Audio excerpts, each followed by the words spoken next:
All right, so first off, we have Mykea Gray stepping into the pod. So, Mykea, tell us a little bit about yourself and where you are in your basketball career right now. My name is Mykea Gray, born and raised in Washington, D.C. Played at the University of Miami all 4 years. Now I'm currently play overseas. This is my third year, going into my third year. I'm headed to Switzerland in a couple of weeks. Now, people may not know you, but obviously I know you. Played against you at Fairfax Stars. You used to cook me all the time, right? You're an elite level scorer, underrated passer. You got the complete finishing package, a 3-level shooter. But what was the hardest part about transitioning to the ACC and being a starting point guard essentially right away? I would say the hard part is just trying to be more creative with my game. Of course, they're a lot bigger, stronger. Um, just still trying to figure out ways to help and impact the game as I did before, especially in high school. I would say just getting in the gym pretty much every day and trying to perfect the things that I wasn't perfect at first. So that way, when I did play those bigger and stronger girls, it was a lot easier for me. All right, so let's fast forward to that point. You get to Miami. Let's talk about senior year, the ACL tear.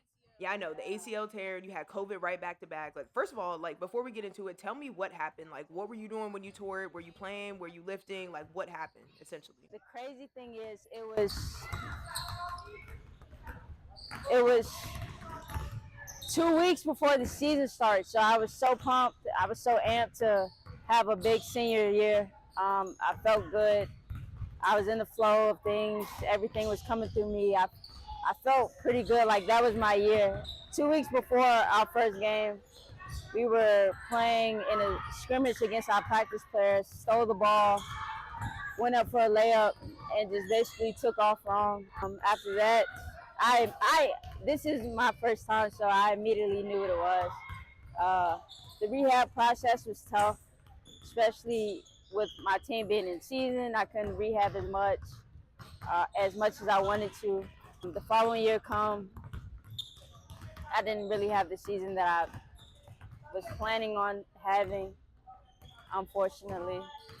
And And honestly, what you talk about is not that uncommon, and people may not be aware of the ACL recovery process, but it is one of the toughest, longest rehabs. It's even more complicated when you have multiple ligaments or meniscus involved. There's a really high re-tear rate, noted mental struggles throughout by the athletes that go through it. So when you come back off that surgery, those first 3 months, like what still felt off, what still took a while to get back, what was still kind of rusty. I think this goes for everybody. The lack of trust. It doesn't matter how strong or how good it feels. Is you still have a lack of trust in your mind. So when you go out there, you're like, well, I know I can do it, but it's if I can still do it. So I think that for me, I had to see it for me to feel great about myself again. Unfortunately, I just wasn't able to see it at the time. How did you get through this difficult period in your life, right? You're in Miami, it's your senior year, your team, like you guys are coming off a decent run in the NCAA tournament the year before, and then COVID derails your season, and now you're battling the ACL process. Like, who did you lean on? Who was there for you? Who really supported you and was in your corner during this time? I would say my parents. My parents has always been a big role in my life growing up, especially in the basketball world. If a lot of people don't know, but my dad used to coach me, and he's just always been there for me in the rough times. Just staying in my ear, giving me motivational messages, just checking up on me, telling me I need to do this, I need to do that. He played a big role into that whole injury incident, and even during the COVID year, like just making sure that I stay in the gym. Any advice to a young 14 or 15-year-old girl or even a collegiate athlete who just found out they tore their ACL and are really worried about getting back to that same level? There's a negative mental experience highly associated with this particular injury. They may think their career is over. You know what I'm saying? So, what are some words of advice? What are some words of encouragement that you would give an athlete in this position, the same one you were in? I would just basically say, it's not over. Um, look at me 3 years later, still playing the game I love and having the impact that I had before. It just takes time. It just takes time. As long as you put in the work in, make sure you rehab and strengthen it correctly, everything it'll work itself out and come back to normal. Like, All right, let's go ahead and fast forward to 2021 and graduation. You leave Miami. Now it's time to find an agent in the COVID pandemic kind of situation. That is something that a number of athletes are really worried about. Was it difficult for you to find an agent? What was that process like? I think for me, it wasn't really hard. We had an agent who were looking at players before me. He's based in Miami, so he would come to our games, just basically trying to recruit the older girls who were there. Saw me play, and once I was done, he just immediately and was like, "Yo, I need you. Like, what's your plans? Do you still want to play?" I basically went with him because he's been there since I got there, so I really trust that he had my best interest in heart. He's been there. He knows my game, and I felt like he was going to put me first before anything. So that's who I went with. Now, who's the first team that you signed with when you went overseas? Well, that's crazy because I didn't technically it's not overseas. So my first contract was with Puerto Rico during their summer league thing. I signed with Puerto Rico. And then after that, I immediately left Puerto Rico and went to Portugal. I went to Portugal halfway through the season, did 4 months there. And then after that, I went straight to Australia. And then after that, I went back to Puerto Rico. So it's just been a lot of places like right after each other. But I've been to a couple places so far. Even with Switzerland being the last place I went, I'm going back. It just comes and goes so quick. Like once another contract over, it's like another one right after that. Yeah. What's the biggest difference in the style of game that you see when you're playing overseas, especially compared to the style that you guys played at Miami, ACC, and the style that we played coming up in the DMV? What is the biggest difference in style, like I said, that you see? For me, I would basically say like in America, we especially playing high level D1, you focus more on the structure versus overseas. They're looking at you as an American who's always in the gym. You have access to gyms, you have access to weight rooms. They look at you as like you have all these privileges. You should be out there getting a bucket. So when I go to these places, they're not looking for you to just set your teammates up or be a good cheerleader on the sideline and motivate your teammates, but they're also looking for you to go get a bucket. They want a bucket getter, and someone who's going to lock down on defense. Like that's who they are looking for. Like that's is like one of the main things that's going to keep you getting contracts after contracts after contracts. If you could get a bucket and play defense. All right, now everybody talks about the food. I know the language barriers, the distance, the loneliness. I know everybody always talks about the food, but honestly, what was the hardest aspect for you outside of the food? Like, what was difficult about trying to prepare at a high level without your family, without your normal routine? Like, how were you able to do it being so far away from home and everything you know? Like I said before, coming from college and we have all these privileges. You have the boots, the leg sleeves, the hot tubs, cold tubs. I think I didn't really take advantage of it in school as much as I should have.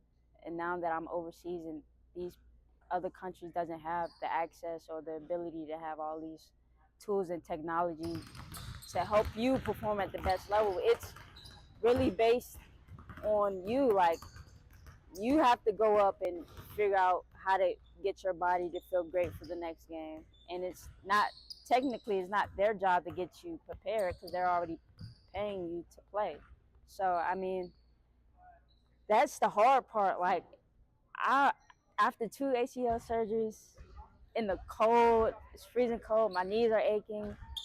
I have to figure out a way to go play that day. I gotta get a bucket and play lockdown defense. Like I have to figure out some type of way to make myself feel good, my body feel good, so I could perform at the best of my ability. All right, last couple questions. I want to shift back to the culture. So I want to talk about the transfer portal and the NIL just a little bit now. The transfer portal, I feel like at first was utilized as a reset after injury or if your coach got fired, but now it's being used more as a recruiting advantage with NIL being so lucrative. Like you see some girls transferring within their first year, some people transferring every single year that they're in college, right? What's your take on the transfer portal? What's your take on the impact that it's had on college and recruiting? Is there anybody that you know in the transfer portal, anybody that you know that's really benefited from it? I mean, I have no problem with the transfer portal. It does take away from a lot of other players or incoming freshmen um, who may get overlooked because they're looking for a more experienced and advanced player. But I still consider the transfer portal as like a reset. Like sometimes the things doesn't go your way. I'm not saying immediately hop in, try to figure out and work things out. And if it doesn't work for you, sometimes it's okay. Like everything isn't for everybody, so it's okay to go find what fits for you. I have a couple of teammates that hopped in the transfer portal, and it just works for them. It just works for them. All right, so last one. So what is the hardest aspect in your opinion about being a guard? And then second, who is your favorite guard to watch in the league? Oh my gosh, I'm glad you asked that. So again, what is the hardest aspect about being a guard and who's your favorite guard to watch in the league right now? I would say the hardest part about being a guard is everybody keeps saying this. You're like a coach, and it's like you got to know your job isn't to just go out there and do your job and perform. You have to tell other people what to do. You got to figure out the defensive schemes. You got to figure out what works best and apply that to the game. You got to communicate. Even days when you be like you don't feel like communicating, or you may think like it's something obvious when sometimes it may not be obvious to other people. So just finding different ways for the other players who may not all communicate the same and figure out what works best for them and apply that to every day. Who's your favorite guard to watch right now? My favorite guard. I'm gonna give you my favorite girl and my favorite guy. My favorite girl, I would say, is Kelsey. I'm really surprised that you said that. She's definitely shifty, but I'm surprised you said that. She could get a bucket. She could shoot, get to the basket, and dish it off. And I be watching her play, especially in the All-Star game. And she's not that tall, but she's shifty. It just seems so easy, and that's what I love the most. Like, it's not easy for us little guards, but for those who come out there and make it look easy, I just admire that so much. And honestly, she's changed her game a lot. Like when she was at Washington, she was a scorer, like bucket getter, straight speed, yeah, straight speed, straight up score. And now she has to play defense. She's got to lock up like full court. Complete game. My favorite guy.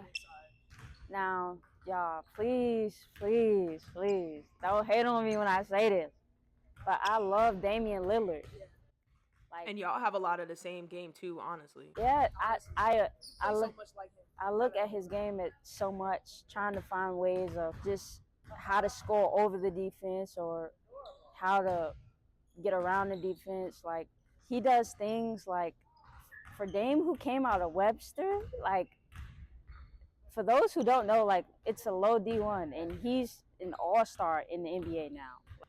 I just admire that his work ethic, just coming from that type of school and making it to the pros, and just his mentality when he steps on the floor. Like we all talk about Dame time, he's a dog. He actually believes he's the best guard in the league. He does, and he can shoot that. He can shoot it.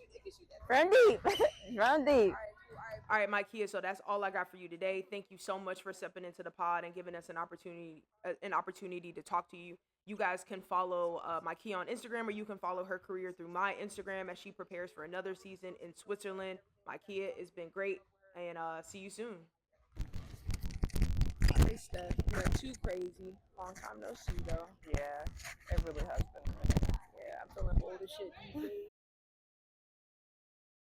All right, so next up, stepping into the Cerebral Hoops podcast, we have Stephanie Jones. Now, I played with Steph when we played EYBL with Fairfax Stars back in 2015. But Steph, tell us a little bit about yourself and where you are in your career right now.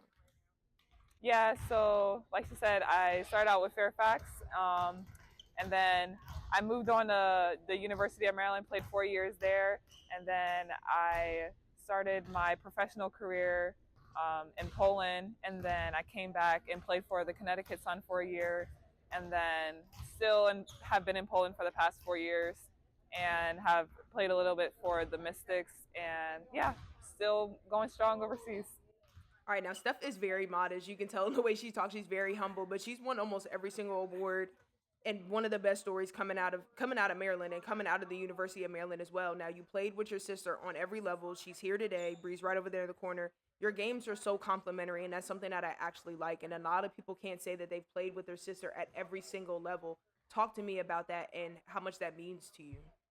Yeah, I mean, it's been really cool, especially being able to play with her at Connecticut. It's been very special to be able to experience that with her. I mean, it's already a dream for everybody to be able to play at the highest level, to keep moving on to that level. So, like, going and playing together in college, that was a dream. And then playing on in the WNBA, that was a dream too. So just to be able to do that has been fun. And then just to see, like, the growth that we both make. I mean, we both started off in different positions, so being able to kind of like adapt our games to like fit like different style of play and everything. And yeah, it's just been great to see how we both grown.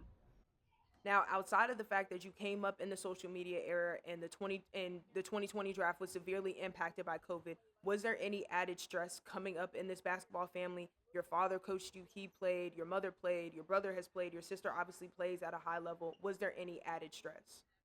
I don't think it was a lot of stress. I think there was more competitiveness because we all wanted to outdo each other. So, I mean, that kind of motivated me to keep going.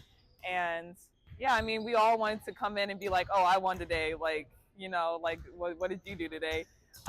So that kind of really motivated all of us, I think. Yeah, I think either way, we all supported each other too. Like, oh, like, good game. Like, you know, I'm going to do better next time, but, you know, you did good. So yeah, I think it was kind of that kind of atmosphere that I was surrounded in. Now, you mentioned your stints with the Washington Mystics and the Connecticut Sun, but really your draft process was hampered by COVID. Let's talk a little bit about that and what that experience was like for you. What, you know, were you nervous? Were you caught off guard when you got the phone call? Like, talk to me about the draft process. Talk to me about where you were, where your head was, and what it was like for you. Well, I actually didn't get drafted. I was watching the draft and like I was tuning in, and like it was a kind of a weird situation because I didn't get to finish fully like my collegiate career because it ended early because of the pandemic. So that was kind of weird. So like my first professional experience was going overseas, and then I got invited to training camp in Connecticut, and I ended up making that team. So I mean, that was kind of wild to get that phone call, but like, I mean, it was very exciting to be able to do that too. Just to have the opportunity, and you know, yeah, I mean, everybody wants to be in that position. So I was really fortunate to be able to do that.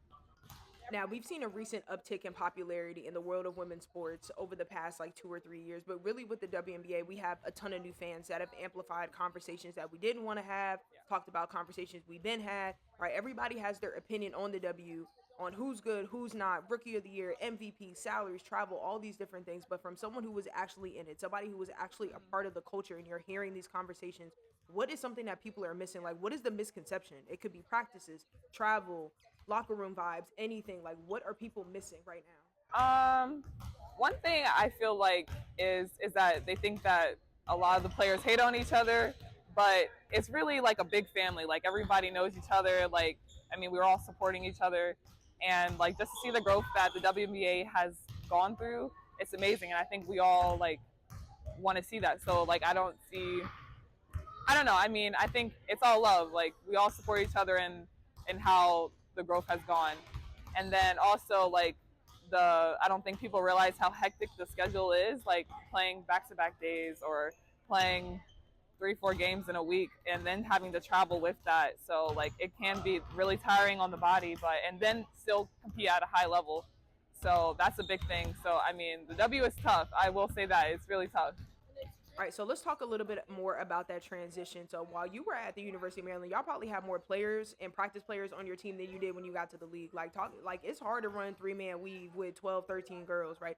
Talk to me a little bit about that transition from college to the WNBA to the international stage where you're away from home. The game is a little bit more physical. You're going up against girls that have been playing for a very, very long time. You've had to adjust to new systems, coaches, medical staffs, terminology, all these different things, right?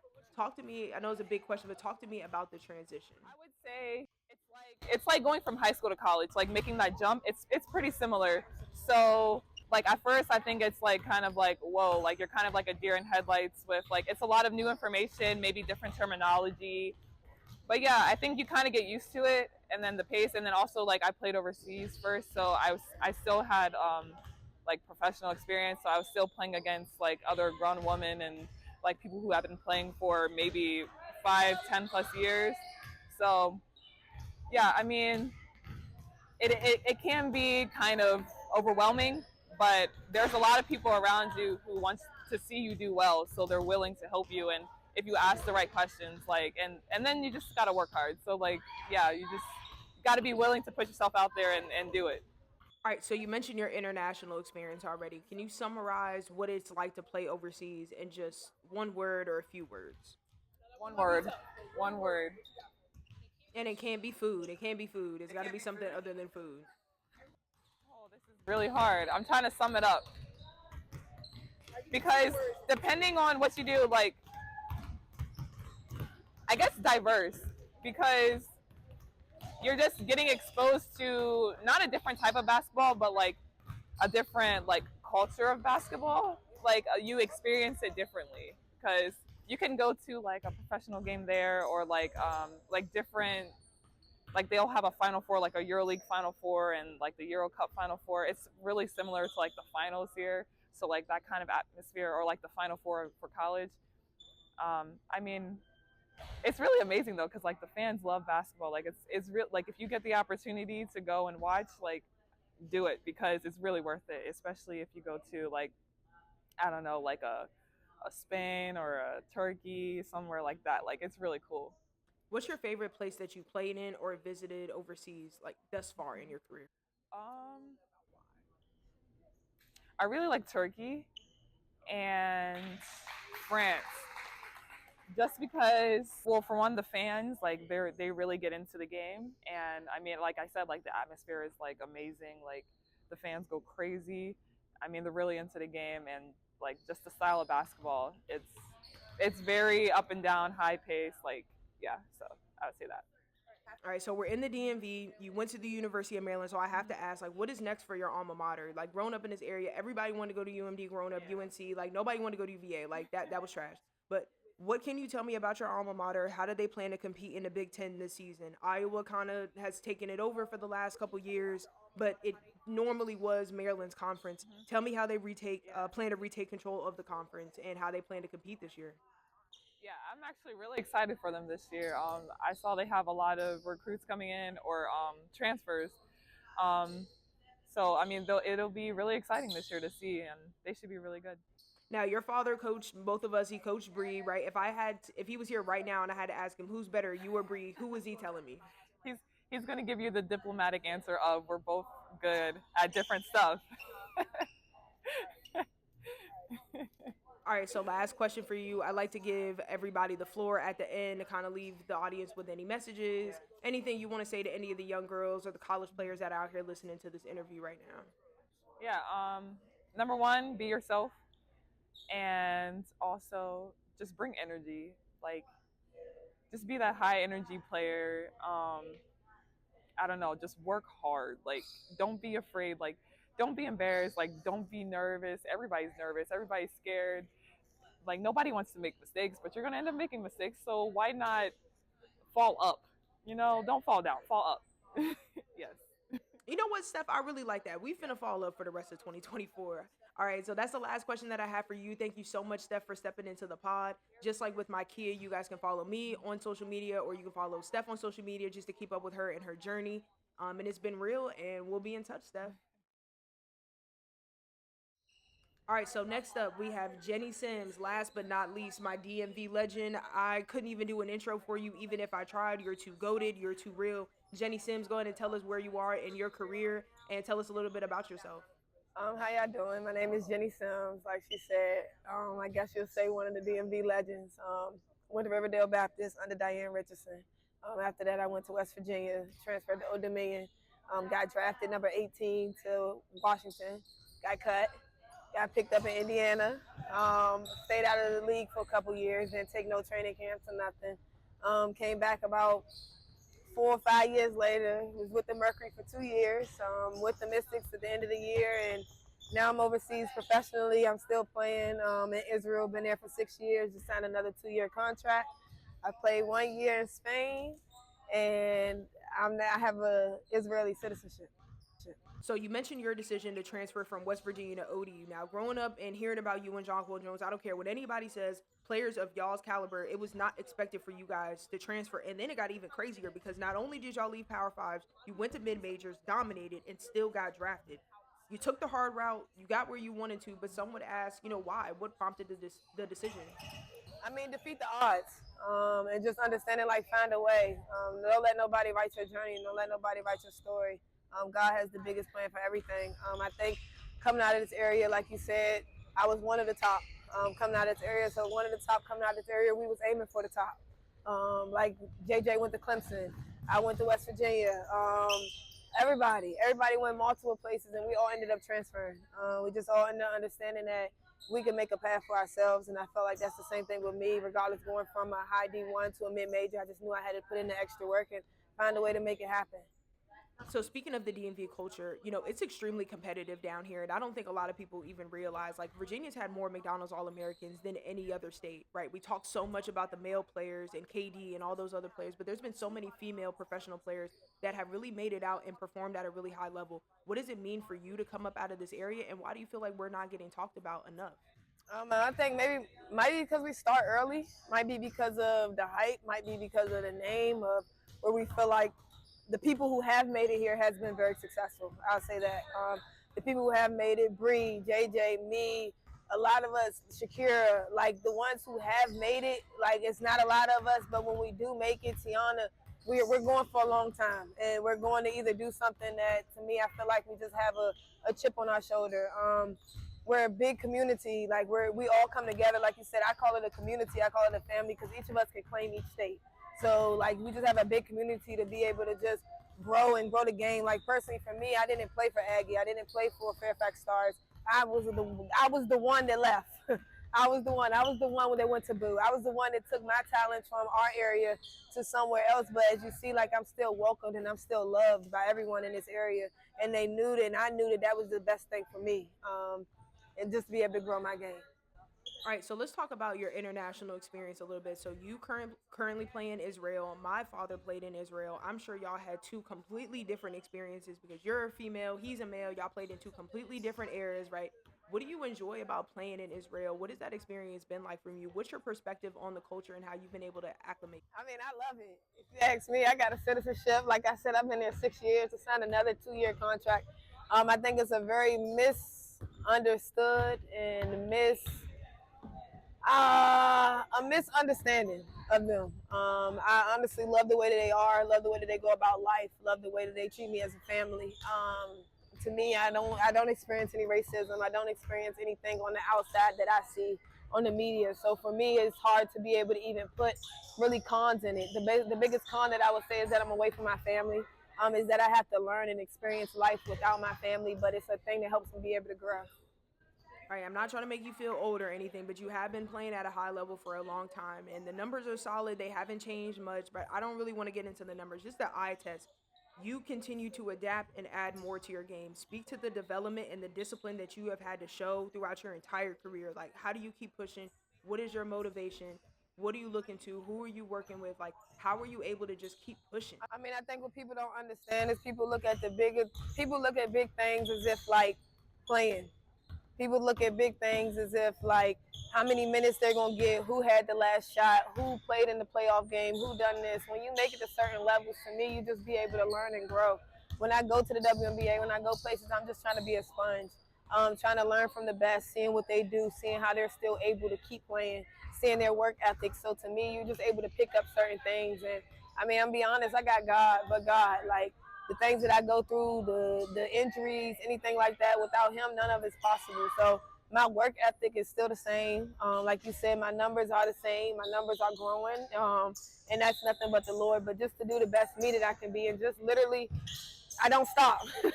I don't stop. Like when I'm done and I'm done having fun, I don't stop. I really enjoy being able to come out here, grow my game, to be able to teach the game to the young ones, learning certain things, learning to be able to teach myself or tell myself, like, okay, that extra dribble did this extra turn did this. This is what I was able to learn with the experience of playing, to be able to give it back. Do you have any aspirations to coach in college at all? Like, just listening to you, you can bring so much to a program with your experience. I know you're not into the politics, and I know you're not with dealing with the extra stuff and the BS, but realistically, like, can you see yourself coaching at the college level?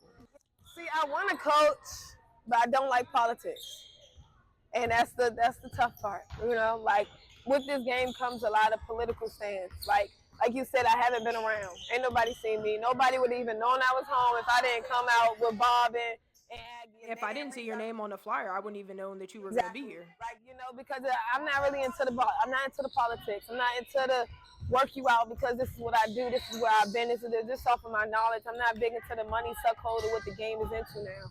So I don't know. I want to teach. I want to grow the game, but God willing, I have my own seed, teach my own seed the game, see the way it's going to go from there. So what's your opinion on players like Natasha Heidemann and Kalia Copper, right? They're coaching in college during their offseason. Both of them are coaching at Power 5 programs. They got access to the facilities. They get the salary compensation, the ability to stay in shape. Do you see this starting to become a trend with some of the players in their off seasons? I mean, I think it's a big thing. I think, one, like, those are players that's established in the league. Those are players who have a spot in the league. So I think that they're able to do a little bit more. They're being able to be a little bit more lenient. You know, their money that they're coming is coming through endorsements, coming through the league, certain things like that. For us, you know, we have to play overseas. That's where our money is. That's our money maker. You know, so, like, within the years to come, like, God willing, I want to play many more years. So for them, they have that break, to me, and it's good. Like you said, to be able to teach, to be able to hear us be able to say this. For these young girls to even hear me be able to say, do this, instead of hearing Aggie and them to say it, don't even think that it really works, you know? So I think it's good to be able to just show, like I said, like, I left West Virginia and I went to Old Dominion, but like Mike Carey, he gave me a certain work ethic that I take with me for the rest of my life. Like certain things to know that you can do better. You're not that good. That's BS. That's this. Like, he taught me in my mind within that 6 months of working with him that left me for a lifetime. So, which I think that the girls and the women can do it also. Like, just understanding that when you get to the next level, yeah, you had the potential to do this, but that's a bad pass. That's a this. It's going to work at this level. But so they're going to be able to pick it up from Cloud, pick it up from Copper, like you said. Yeah. Now, the league has changed a lot over the past 5 years. Even with you being in and out of the league, I'm sure you've still been able to see those changes. Can you speak to me about some of the advancements that the WNBA has made? And there are a number of theories as to why the WNBA has been able to progress and advance so rapidly. We got Caitlin Clark this, Angel Reese this. From your perspective, really, what has it been? And did it really start with those OG players? I mean, it's outside of the players. I mean, of course the players did it.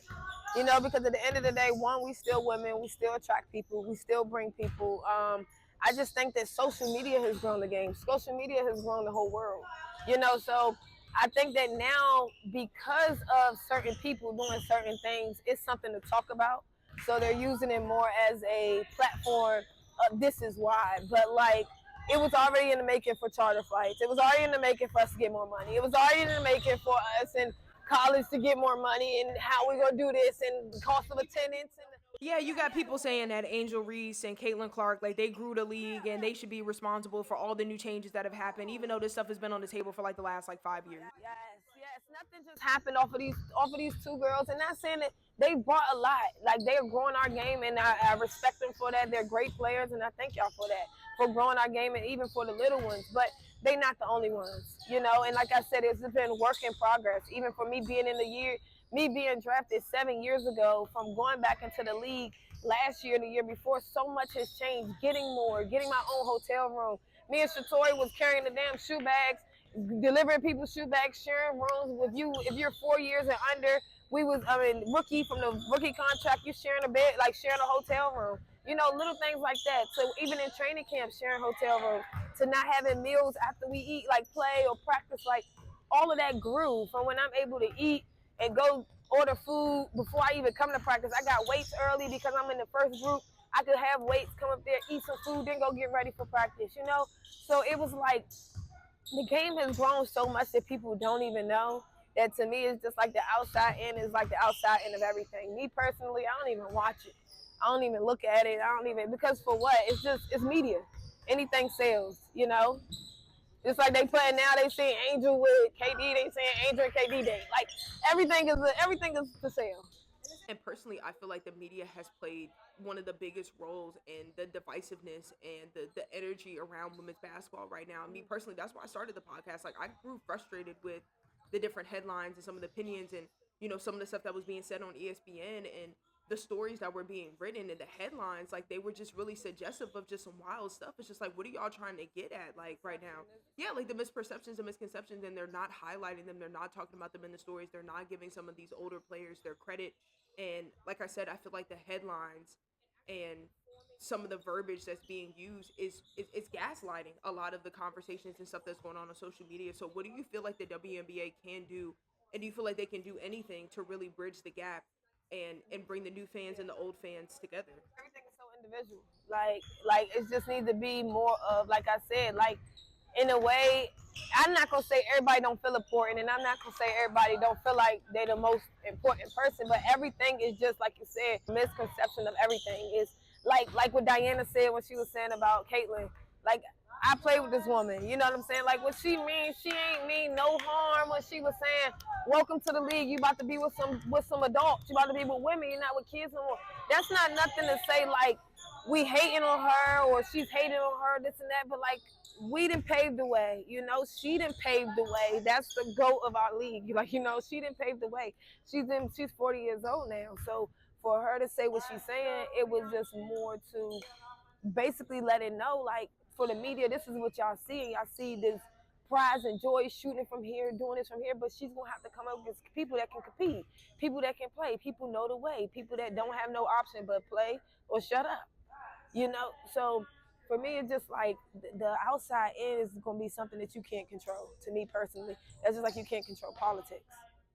All right, last couple of questions for you, because I know you got to get back to working out and training these girls. But, you know, and leading into my next question, so what if one of these girls literally right behind me comes up to you after the workout and is like, "Hey, Jennie, I'm working out every day. I'm eating right. I'm conditioning. I'm listening to my coach. I'm watching film, but I'm not getting any offers. I'm not getting any increased playing time. He's telling me just to spot up and shoot in the corner," right? She's obviously frustrated, you know, overwhelmed by everything. How do you kind of handle that conversation? What are some words of encouragement? You know, what is the first thing that you say to her in starting this conversation? I mean, I would tell her if it is to be, it's up to me. So if it is to be, it's up to you. Like within that saying of everything of life. I wasn't the best student. Like, but if it was is to me, it's up to me. Like it's up to me to get my grades. It's up to me to be able to play. It's up to me to be what I see and the vision that I see. So within that being said, is also is like when I started at Riverdale Baptist, I was a post player. I rebounded the basketball and I passed the ball to Lauren Chase and all of them. That's what I did. I was a rebounder. Me and John Core Jones, we used to sit down in the room all the time and say, we're not gonna keep passing the ball. We're gonna work on our game. But it was up to us to do it. It was up to us to get stronger. It's up to us to figure out how to dribble, to figure out how to do them things. And I just feel like don't let nobody tell you what you can do. Don't let nobody tell you what you can be. So throughout all my journeys, people are telling me that's not the right decision. You're going lower. Your talents are better. Go here. You think this. You think this. So, but if it wasn't up to me to block out the things from the outside in and know what's for me, then I wouldn't be where I am today.